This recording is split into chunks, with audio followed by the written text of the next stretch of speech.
sebelum nonton video ini, jangan lupa ya di-subscribe. Bagi kalian yang udah subscribe, terima kasih. Nah, hari ini tuh aku mau bahas tentang kehamilan anak pertama di tengah pandemi part 2. Nah, di video sebelumnya itu aku udah jelasin tuh tentang pengalamanku untuk periksa kehamilan pertama kali dan juga keluhan-keluhannya. Nah, kalau yang di video pertama itu, keluhanku, aku nggak bisa makan nasi. Jadi kayak ngelihat nasi aja udah mual gitu sih. Terus aku ganti makan nasinya itu sama kayak ubi, singkong, terus roti, crackers, kayak gitu-gitu. Dan sekarang keluhanku yang pertama udah hilang. Jadi aku udah bisa makan nasi. Tapi muncul keluhan baru tuh. Jadi aku tuh udah mulai pusing, sering pusing ya. Terus habis itu juga sakit pinggang. Kalian juga ngalamin gak sih? Kehamilanku ini sih masuk usia 11 mau ke 12 minggu sih. Terus beberapa hari yang lalu itu aku sempat periksa kan. Jadi kali ini tuh aku mau coba-coba tuh di bidan praktek gitu. Jadi aku periksa di bidan.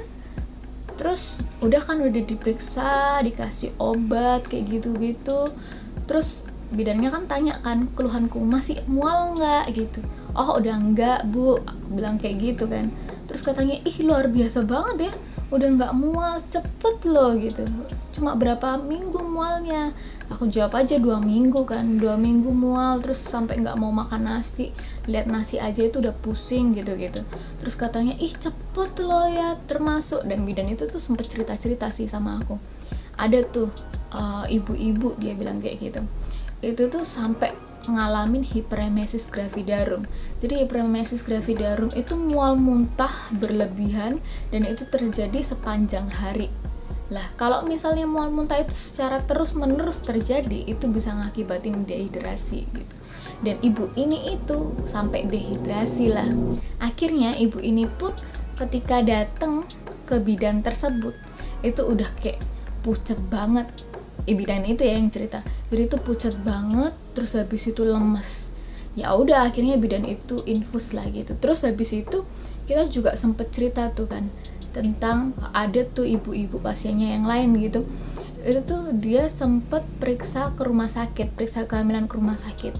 Nah, tapi di rumah sakit itu dia tuh ditolak. Soalnya di rumah sakit ketika dia periksa hamil, itu dia harus dan wajib untuk swab test dulu. Ya udah toh, mau nggak mau dia harus swab test toh gitu. Nggak ngerti sih alasannya apa dia pilih di rumah sakit periksanya, kan tiap orang juga beda-beda. Nah terus habis itu singkat cerita, bidan ini tuh cerita ke aku kalau swab testnya itu kena 1.500.000, terus pas periksa ke dokternya tuh kena 500. Jadi sekali kunjungan itu orang itu habis 2 juta. Terus akhirnya tuh bidan itu kan ngomong kan ke aku, ih mahal ternyata swab testnya kayak gitu. Memang kalau periksa di rumah sakit atau lahiran di rumah sakit itu harus ada swab testnya, bidan itu bilang kayak gitu kan. Tapi aku nggak ngerti ya, mungkin semua rumah sakit atau sebagian rumah sakit doang yang kayak gitu. Terus singkat cerita, akhirnya orang itu ketemu bidan itulah, bidan yang tempatku kontrol itu.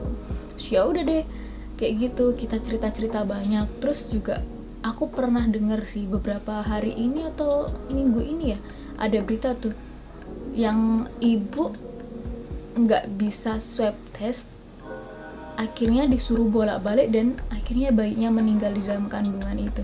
Ya miris juga sih ya kayak gitu. Tapi ya nggak ngerti lagi sih gimana itu prosesnya dan gimana itu kejadiannya. Waktu aku baca berita sih cuma kayak gitu doang. Ya udah, itu aja cerita tentang perkembangan kehamilanku. Ayo dong buat ibu-ibu hamil yang mungkin mau cerita tuh juga tentang perkembangan kehamilan kalian di kolom komentar. Oke, kita ketemu lagi di video selanjutnya ya. Jangan lupa like, subscribe, komen, dan share juga. Bye!